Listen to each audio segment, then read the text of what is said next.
Hello everyone, welcome back to my channel Komal Roohi. कैसे हो आप सब? आई होप कि आप सब ठीक होंगे। तो हम कर रहे हैं बस का वेट। आए थे और पता चला कि बस तो जा चुकी है। अब जाना पड़ेगा ऑटो से। देखते हैं अब ऑटो भी कितनी देर में आता है, क्योंकि बस का टाइम था। हमारे यहाँ से चलती है बस 10:30, तो फिर वो निकल चुकी है हमसे। अभी देखती हूँ, हमें मार्केट जाना है, थोड़ी बहुत शॉपिंग करनी है और एक मैंने फॉर्म फिल करके आना है, क्योंकि आगे सितंबर में एग्ज़ाम है। तो सोचा अब भी फिल कर देती हूँ, फिर प्रिपरेशन भी स्टार्ट करनी है। और उसके बाद देखती हूँ, रूही को सुलाकर आई हूँ घर पर, वो ना उठे। अभी उसको सुलाया है मैंने, पीछे से वो रहती नहीं बड़ी मुश्किल से, फिर भी थोड़ा बहुत करके मम्मी संभाल लेगी।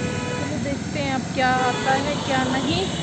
उसके बाद आ गया था ऑटो। हम बैठ गए थे ऑटो में, क्योंकि बस तो हमारी निकल चुकी थी, लेकिन हम सही टाइम पर गए थे। पता नहीं कई बार आगे पीछे हो जाती है, क्योंकि एक बार मैं पीछे गई थी तो काफ़ी देर वेट करना पड़ा। तो उस हिसाब से मैं आज ऐसे ही टाइम पर निकली थी कि सही टाइम पर, लेकिन फिर भी वो जा चुकी।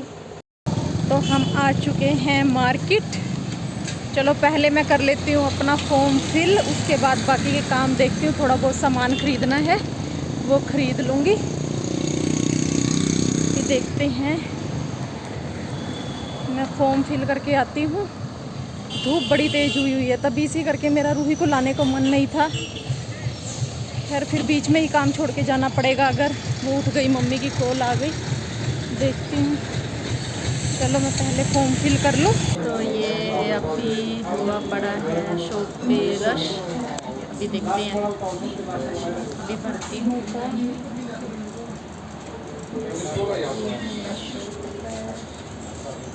तो ये मैं भरवा लेती हूँ इनसे फॉर्म। और मैं इनको बोल रही थी कि गुड़िया घर पर है और वो मेरे बिना नहीं रहती, आप प्लीज़ जल्दी से कर दीजिए। तो खैर इन्होंने कर दिया।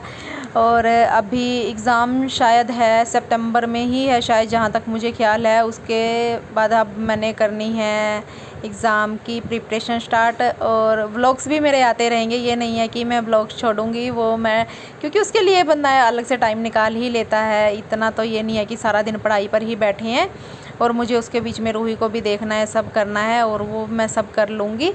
और देखते हैं कि कैसे क्या रहता है। आप लोग प्लीज़ मुझे सपोर्ट कीजिएगा। और उसके बाद फिर मैंने भैया को बोला कि लाओ लाओ मुझे दो, कि इतना आप दूसरे कस्टमर को संभालो, मैं खुद ही कर लेती हूँ। और मैं इनका लैपटॉप लेकर बैठ गई कि मैं इतना अपना खुद करती हूँ। ये मुझे बताते रहे कि ये सब चीज़ें ऐसे कर ले, और मैं करती गई, क्योंकि मुझे रूही की ही टेंशन हो रही थी कि बच्चा है गर्मी में और परेशान ना हो रहा हो, रो ना रहा हो। क्योंकि मुझे बहुत दिक्कत होती है कि जब वो रोती है ना, मुझे बहुत तकलीफ़ होती है। चलो जी, अब हमने भर दिया है फॉर्म।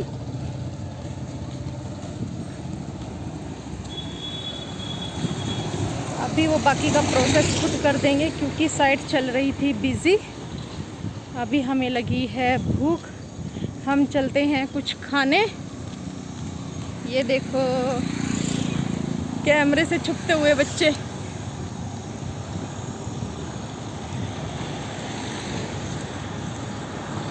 अभी कुछ खा लेते हैं, पेट पूजा कर लेते हैं। सुबह के ऐसे ही निकल चुके थे हम। उसके बाद तो हम कर लेते हैं कुछ ऑर्डर, देखते हैं क्या। तो मैंने पहले देखा इतनी कॉस्टली चीज़ें, मेरा तो कुछ सच में मंगाने का मन नहीं किया कि मैं नहीं इतना कॉस्टली कुछ मंगाती। तो मैंने अपनी कज़न को बोला कि तुझे जो खाना है वो ऑर्डर कर ले, मैं नहीं खाती यहाँ पर कुछ। क्योंकि मुझे हो गया था यार, इतना कॉस्टली, मैं तो कभी नहीं खाती इतना कॉस्टली। मैं तो रेट देखकर मेरे तो होश उड़ गए, और मैंने सच में नहीं खाया।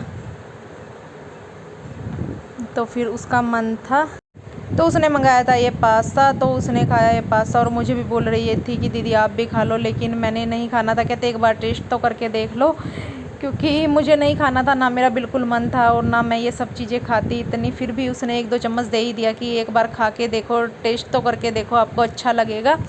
और इतना कॉस्टली देख के तो मुझे वैसे भी अच्छा ना लगे, क्योंकि रेट ही इतने हाई लेवल के थे इन लोगों के। तो मैंने कहा नहीं। तो फिर खैर उसने खा लिया था, उसने कोल्ड ड्रिंक मंगाया, और फिर हम वहाँ से खाकर तो हमने और भी बाकी के काम करने थे वो। उसके बाद यहाँ से निकल के हम गए बाज़ार से हमने लेनी थी सब्ज़ी। तो मैंने सब्ज़ी ली कि चलो 1-2 दिन की सब्ज़ी ले लेती हूँ कि गांव में बहुत ही कम आ रहे हैं लोग और सब्जियों के रेट ही आसमान को छू रहे हैं। टमाटर के रेट देखो, सारी सब्जियों ने मतलब हद पार की हुई है। क्या तो ले, गरीब इंसान तो मतलब ये है कि कुछ ले ही नहीं सकता, क्या बेचारा खाए और क्या नहीं। मतलब इतना मैंने तो देखा है, क्योंकि मैं बहुत कम ख़रीदती हूँ ना, तो इस वजह से देखा मैंने, इतना तेज़ रेट था ना सब्जियों का, तो खैर लेनी ही पड़ती है। उसके बाद फिर मैं गई एक शॉप पर, वहाँ पर लेना था मैंने चॉपर। तो फिर मैंने भैया को बोला कि चॉपर दिखाओ मुझे, और फिर ये भैया ने मुझे दिखाया है एक चॉपर। और फिर मैं चॉपर लेने के बाद फिर मैं इनसे बातें कर रही थी कि हाँ, जैसे मैंने इनको रेट वगैरह पूछे, तो मैं पहले भी इनसे लेकर जा चुकी थी, तो मैं पूछ रही थी इनसे कि भैया पहले तो आपने इतने का दिया था और अब इतने का दे रहे हो। ऐसे करके मेरी बातें चलती रही इनसे। और ये कहते हैं, लेकिन मैं ले गई थी वो बहुत साल पहले, 2-3 साल हो गए थे, तो कहते रेट में तो फ़र्क आएगा ही है। और फिर मैं इनसे ये भी पूछ रही थी कि और भी है क्या कोई कंपनी का, इन्होंने बोला हाँ। तो फिर वो काफ़ी कॉस्टली था, लेकिन वो मैंने नहीं लिया, ये भी ओके था, सही लगा मेरे को। और साल की गारंटी दी है कि हाँ, कि अगर ख़राब हो जाता है उस बीच में तो हम नया चेंज करके देंगे दूसरा। तो फिर खैर मैंने ले ही लिया था ये, मैंने कहा चलो ठीक है। वैसे हमारा पहले वाला भी बहुत अच्छा चला है, तो फिर मैं एक और ले आई हूँ। मैंने कहा चलो ठीक है भैया आप दे दो।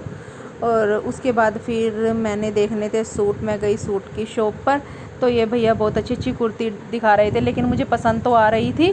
लेकिन फिर मैंने सोचा कि मैंने ये न सब नहीं लेना है, मुझे सिंपल सोबर चाहिए। घेरे में थी और मुझे घेरे वाली नहीं चाहिए थी। फिर मैंने इनको बोला कि मुझे तो सिंपल सोबर प्लाजो सूट जैसे डेली वेज में डाल लेते हैं बंदा, ऐसे डाल दो। ये वाइट कलर की कुर्ती भी बहुत प्यारी थी, घेरे में थी और बहुत ही शानदार लग रही थी, लेकिन इसका कपड़ा थोड़ा मुझे पतला लगा था, इस वजह से मैंने नहीं ली। लेकिन थी बहुत प्यारी ये कुर्ती, बहुत सुंदर लगी है मुझे। ये सारे इसी टाइप के दिखा रहा था, नायरा कट भी दिखा रहा था। बहुत अच्छा अच्छा कलेक्शन रहता है, मैं इन्हीं के पास आती हूँ जब भी कुछ भी मेरे को लेके जाना हो ना, तो फिर मैं इन्हीं के पास आती हूँ। ये अंकल अच्छे से जानते हैं, तो फिर मैं इन्हीं से लेकर जाती हूँ अपना जो भी सामान रहता है, मेरा जो भी कपड़े रहते हैं ये रेडीमेड रखते हैं जैसे कि। और फिर मुझे जो लेना था, जो कुर्ती मुझे पसंद आई, तो फिर वो मैंने ले ली। और मुझे सिंपल सोबर सी ही, मतलब कढ़ाई वढ़ाई वाली मुझे अच्छी नहीं लगती, सिंपल सोबर से पीस मेरे को अच्छे लगते हैं, और मैं वो ही सब डाल के बहुत खुश होती हूँ। चाहे कुछ भी वर्क ना हो, बस सिंपल सोबर और उनका कपड़ा अच्छा हो, वो चीज़ मुझे ज़्यादा बेस्ट लगती है। ये सारी ये फ्रॉक टाइम में दिखाई उन्होंने, मतलब मैं डाल लेती हूँ, ये नहीं है कि मैं नहीं डालती, मैं हर तरह का कपड़ा डाल लेती हूँ। पर वही है ना, जो मुझे मतलब ये लगे कि मैं हाँ इसमें कंफर्टेबल हूँ और ये चीज़ मुझे ज़्यादा अच्छी लग रही है, और एक बार में ही देखने में पसंद आ गई मेरी चीज़ जो आ गई, वरना फिर उसके बाद तो जितना मर्जी कलेक्शन खोल के दिखा दे नहीं समझ में आती। और जो स्टार्टिंग में आ जाती है तो फिर मैं साथ के साथ ही ले लेती हूँ कि हाँ मुझे। उसके बाद फिर हमारी आनी थी बस, हमें एकदम से निकलना पड़ा। ये आ गई थी हमारी बस, क्योंकि उसके बाद अगर बस निकल जाती तो ऑटो मिलना बहुत मुश्किल हो जाता और काफ़ी लेट चलता, और धूप में तपते रहते वो अलग, ऊपर से रूही का देखना था। और बस में कम पैसे लगते हैं और ऑटो वाले तो ज़्यादा लेते हैं, ये भी सोचना पड़ता है। तो उसके बाद मैं आ गई थी अपने घर। फाइनली हम घर आ चुके हैं, और मेरा गुग्गू मेरे बिना कैसे रह रहा होगा देखती हूँ। मम्मी का कॉल आया था तब वो सो पड़ी थी। गुग्गू, ओए मेरा बच्चा, आजा आजा। गुग्गू, ओए मेरा बच्चा, आजा आजा आजा। ओए मेरा सोना, आ गया मम्मा पास। किसी का दो, अच्छा मम्मा को किसी का दो। मम्मा के बिना मन लग गया था, लग गया था। मम्मा की याद नहीं आई, मम्मा चीज़ी लाई आपके लिए बहुत सारी। एक और यहाँ अच्छे से दो। मम्मा कहाँ गई थी, मम्मा कहाँ गई थी आपको छोड़ के, बाहर चले गए थे, आपका मन लग गया था मम्मा के बिना हैं। ओए मेरा गुग्गू। तो गाइस अब मैं आ चुकी हूँ घर, और मेरी मम्मी ने बना रखे थे दाल चावल, और मैंने खाना खा लिया है, और रूही को मम्मी ने खिला दिया था। और अब मैं करती हूँ थोड़ा रेस्ट, और रूही भी खेल रही है, अभी उसको चाहिए थे खिलौने, और वो खेल रही है अपने खिलौनों के साथ बैठकर। और तो फिर मिलते हैं नेक्स्ट वीडियो में, तब तक के लिए बाय बाय।